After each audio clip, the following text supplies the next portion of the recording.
Overwhelm is real and it can happen to anyone. And it doesn't mean you're in the wrong place or wrong situation or you made a bad decision. It tends to well up when something new or unexpected comes your way. And this could be something exciting like a new job where you have way more responsibility, or something challenging like caregiving. For me, it came up when I got married and started step parenting.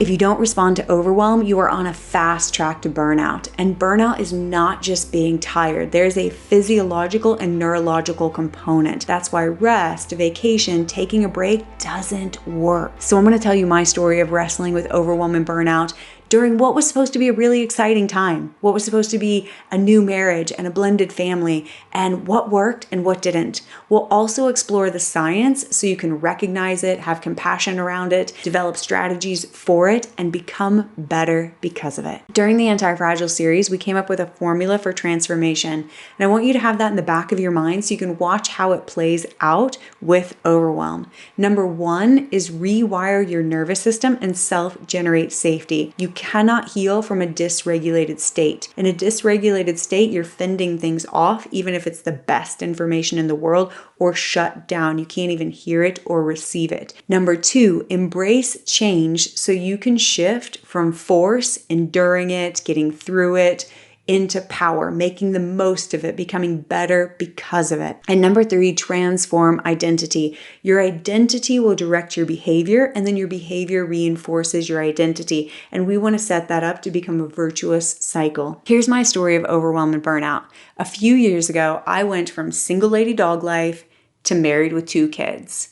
And as much as I anticipated change, there's only so much you can prepare for entering a totally different universe. And it was like going from silence and solitude to vortex of chaos. Everything tidy and in its place, to tripping over cars and Jenga blocks, and my dog is eating Nerf darts and erasers. From what do I do with all my free time on Saturday to I barely have time to pee and wash my hair. It was shocking and wild. And about 4 months in, I woke up feeling like a shell of myself, just empty, not even fumes to run on. And it was a shocking and alarming feeling. And I was feeling less and less like myself as time went on, especially in terms of energy. I was feeling more and more depleted. And that was also leading to more and more resentful and concerned about the situation. So I knew I had to do something. I knew I had to make a change. Now, what prolonged my suffering was a lot of stories about I should be better, I should be able to do this, I should handle this differently. And that kept me in a place of fighting what was versus addressing the reality of my situation, which is I was overwhelmed. And if you don't address overwhelm, you will eventually drop down into burnout. We'll look at the science behind that in just a moment. So overwhelm is not just in your head, it's in your body.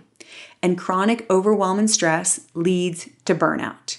There is a physiological component that has to be addressed. You can't just figure it out or have an insight about it. You actually have to work from the bottom up to heal it. Overwhelm has 3 markers that we're going to look at: increased uncertainty, sensory overload, and a lack of bottom-up, body-based strategies for constant recalibration. In my situation, you can see how moving into a new home, the blended family, the fresh marriage would lead to increased uncertainty. I felt totally out of control, and that was part of what was so overwhelming. There were also endless awkward situations with the blended family that I was navigating on a regular basis, leading to more and more uncertainty and really eroding self-confidence. There was also the sensory overload of more stimulation, more noise, more activity in the household, more needs to meet on a regular basis. And the truth is, because I was so overwhelmed, felt so out of control, my self-care practices, the things I needed to recalibrate,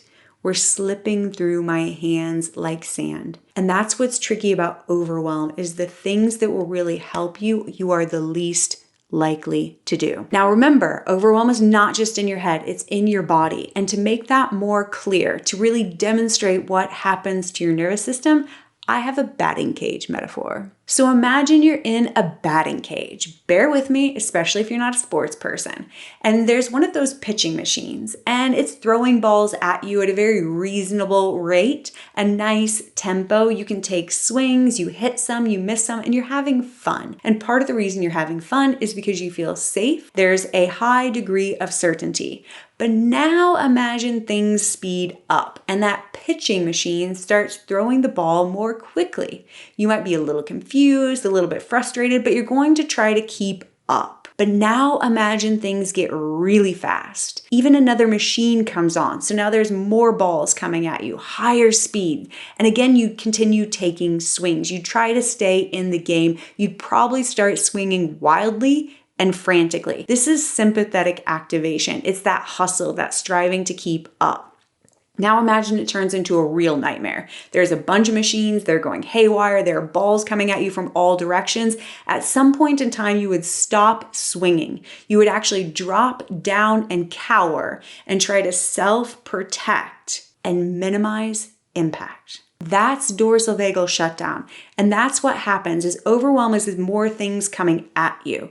And at first you try to keep up. You may start swinging wildly. You may be frantic and panic, but you would try to keep going. And presuming you cannot flee, eventually you would shut down, drop down, curl into a ball and cower again to self-protect and minimize impact. And that is a beautiful feature of your nervous system designed for your own survival. I give you that metaphor for overwhelm and burnout so you have more compassion with what's going on inside of you and you can recognize that it is a necessary biological phenomenon.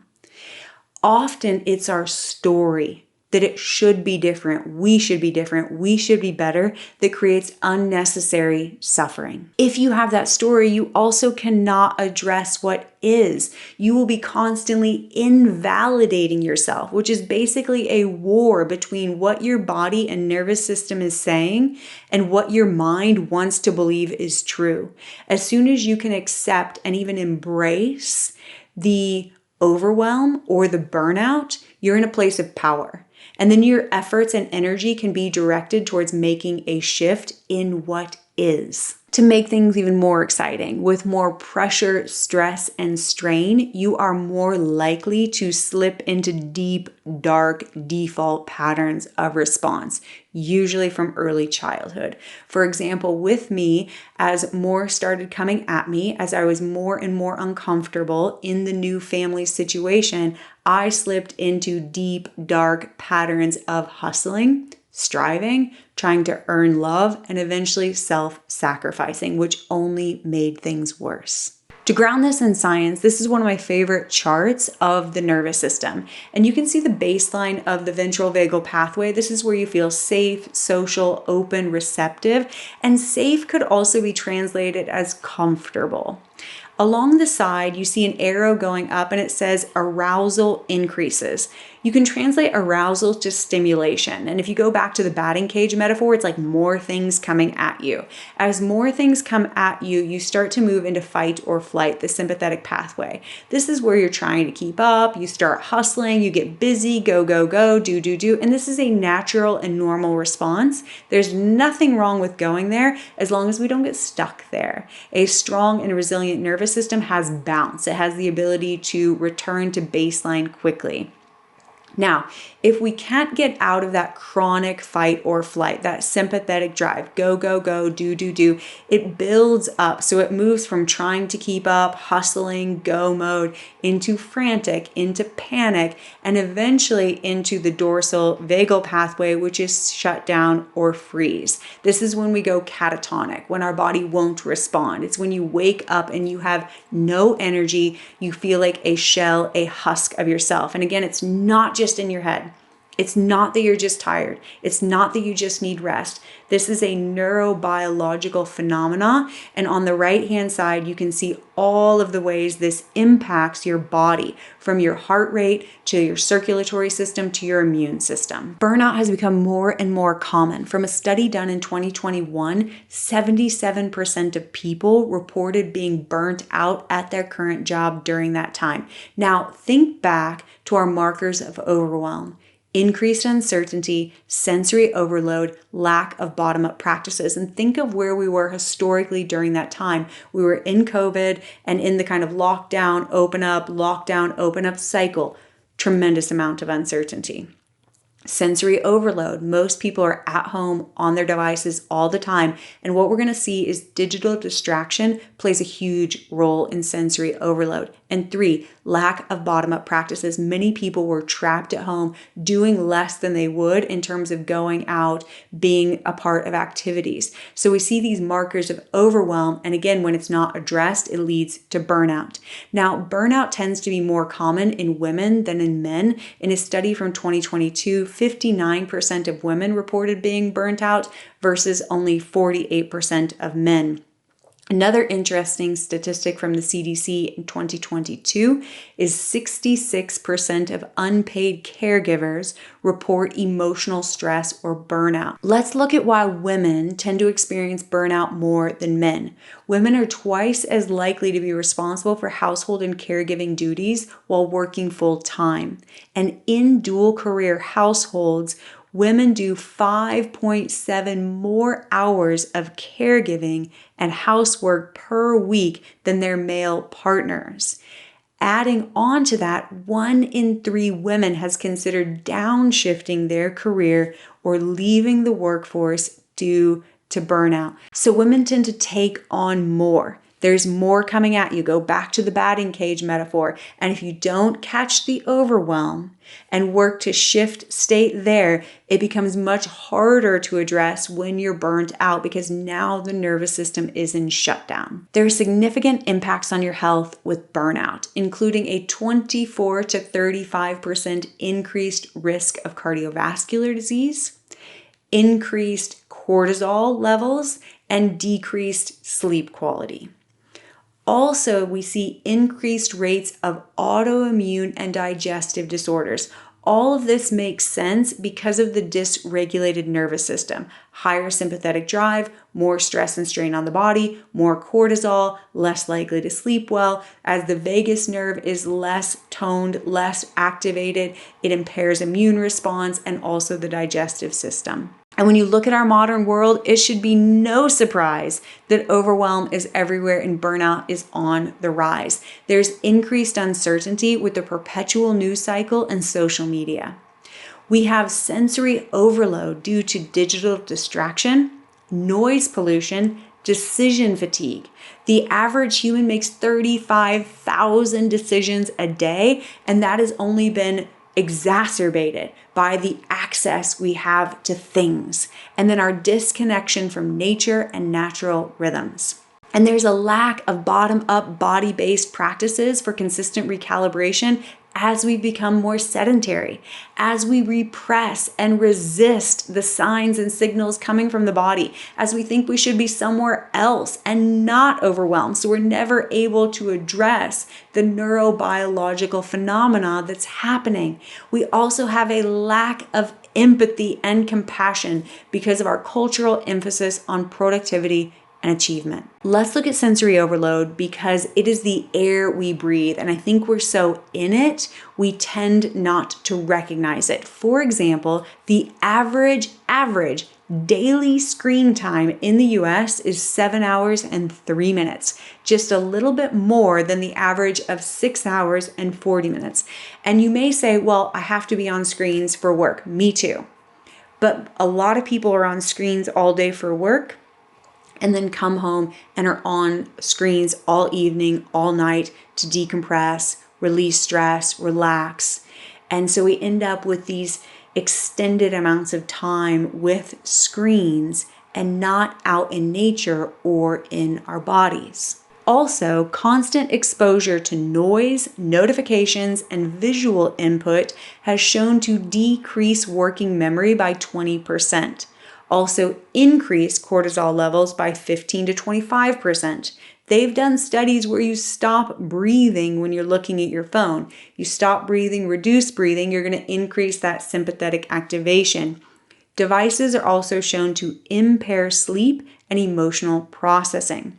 Moreover, loud or disorganized background noise, street, chatter, screens, devices, and other rooms impair attention, increase your blink rate, and accelerate fatigue.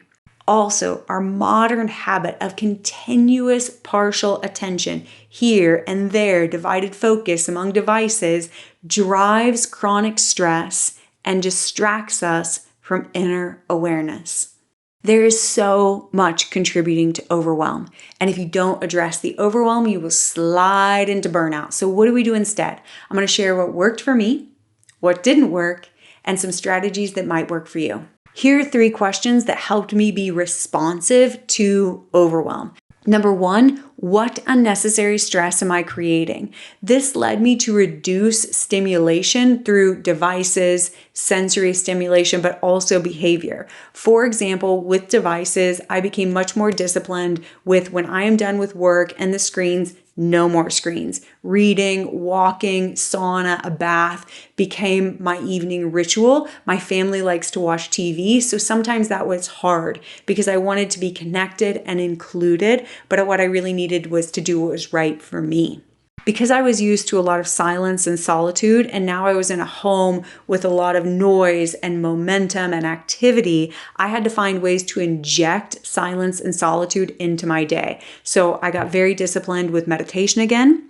And if I had a moment for silence or solitude, I would take it. For example, not playing music or listening to a podcast in my car or at the gym, taking a long walk and leaving my phone. So I had to find those moments to get that silence and solitude and reduce the sensory stimulation. In terms of behavior, I had to look at situations where I was putting unnecessary stress on myself. For example, our little guy won't eat his food if it's not hot. So I started putting a lot of stress on myself to get food to the table hot, to get everyone to the table before the hot food was on the table. And you can see how this goes. It starts to be a recipe for frustration and resentment. So I had to literally let that go, which is very, very, very challenging. And if you need help, Mel Robbins' book, The Let Them Theory, is excellent. You get to reclaim your power, and it's a fabulous little mental trick for when you're in those power struggle moments. My second question was, what have I stopped doing? What did I used to do that gave me joy, helped me recalibrate, feel connected to myself? And because I was busy, because I was overwhelmed, because there was so much more going on, my self-care practices were slipping through my hands like sand. So I had to get very disciplined with my meditation, with walking. And something that surprised me was I also needed to do energetic matching. For example, because my life was much more intense, my quiet, calm practices were not moving the needle for me in the way I wanted them to. And I found over the last few years, going to the gym and running has been much more potent for shifting my state and giving me anti-fragile properties because it's a closer energetic match to what I need for my day. Now, I still do yoga asana. Meditation is still a vital and important part of my practices, but those are more like energetic complements. They change things, whereas the strength training and the running, it like builds me up. It gives me that rocky type of energy so I can take on the day and do what I need to do. And with my practices, I stopped making choices and started making commitments. I could not get up and decide if I felt like it anymore. It was I get up, make my tea, meditate, go to the gym because it's Tuesday. And when I first started doing this, there were a few times where we had a bad night of sleep or travel. And my husband was like, I cannot believe you're going to the gym. Why are you going to the gym? And I'd be like, because it's Tuesday. That was just the commitment I made and I stuck to it. But it decreases the decision fatigue, increases certainty, and reduces the likelihood that those moments, those opportunities are going to slip through your hands. My third question was, what are my unexamined expectations? And I found there were many, much more than I expected, and they mostly had to do with me. I should be doing this better. I shouldn't be so stressed. I should have done that differently. Just endless expectations that really I was asking myself to show up perfectly in a situation that was totally new and obviously overwhelming. And again, that prolongs the suffering. And it kept me in a place of invalidating what I was experiencing, at war between my body and my mind, rather than addressing what was actually happening. Here's some things that didn't work and I wish I would have stopped doing sooner. Number one, trying to figure out why. Remember that the prefrontal cortex goes offline when you're dysregulated. And also when you're in a dysregulated state, your stories are an attempt to validate what you're experiencing. So they tend to reinforce the state that you're in. Two, trying harder and pretending it wasn't happening. This took me from hustle and trying to keep up into a place of self-sacrifice, and it only made it worse and prolonged the healing journey. Number three, focusing on what others were or were not doing. Again, let them, let me. I can only control what I am doing in my inner experience. And that can sound like a lot of responsibility, but it is ultimately so empowering and invigorating. And it also leads to being anti-fragile. Then you're not just enduring what is occurring, but you're becoming better from it and through it. Here's some strategies to play with. Get honest about what's going on inside of you and honor where you're at.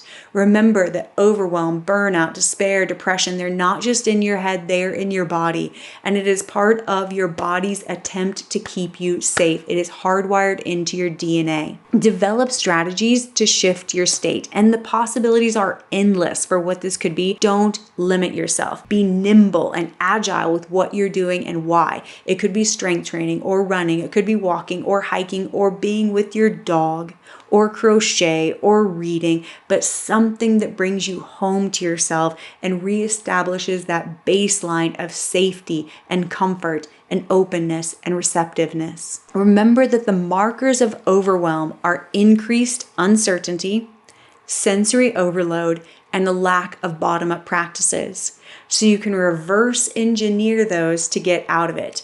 Increase uncertainty. Give yourself less choices and make more commitments. Reduce the sensory overload. What can you take away? What can you stop doing? And increase the bottom-up practices so you can recalibrate your nervous system consistently. And again, be nimble and agile with these. Don't get locked in one thing. Lastly, remember, it is at the edge of your window of tolerance that you grow. So when you find yourself uncomfortable, starting to dance with overwhelm, maybe careening on the edge of burnout, that is where you have the most opportunity to create change, and change at the level of your nervous system and deeply ingrained patterns of behavior. So rather than run away or feel like you did something wrong or wanting to get out of it as soon as possible, hang in there. Apply your practices and wedge your window of tolerance open. So even while overwhelm is hairy and scary and burnout is nowhere you want to go, when you're willing to work with it, it will transform you. You can learn to rewire your nervous system and self-generate safety. You can start to embrace change, embrace your state, and then you move from a place of force, trying to endure it, white knuckle it, into a place of power where you're working with it and you're learning and growing through it. And then you transform your identity from someone who is broken down by what's happening to them to someone who is built up by it. And because of it, you transition from a victim of circumstances into a hero of your own life. What does this mean for us as movement practitioners? Your movement practice is a way to calibrate your nervous system, to unthaw from the freeze state of burnout, and also tamp down the go, go, go, frantic, panicked mode of overwhelm. Also through practice, you become attuned and aware of signs and signals coming from your body, and you become more adept at responding skillfully. Here's some questions to ask yourself. When have you experienced overwhelm and what was your response? What practices are your best bet for a quick reset? How do you increase certainty and decrease stimulation in your life? When these principles are active and alive inside of you, you become more skillful at calibrating your nervous system. Your stories become a sign of your state, not an absolute truth. And you become less focused on why you're feeling how you're feeling and more focused on what you're doing based on how you're feeling. Thank you for being here. If you like this, please subscribe and share. Your likes, your comments, your sharing are what keep us creating. If you want more, we have amazing resources on the 20-Minute Miracles app, including the Nervous System Navigator, which is a survey that will give you practice recommendations based on the state you're in and also where you want to be. There's also a mini course on the vagus nerve called Create Calm. There's a tutorial, a practice, and a guided meditation. If you want to deep dive with me, there's a 6-week journey to make practice miraculous, where you learn to listen to your body and respond skillfully.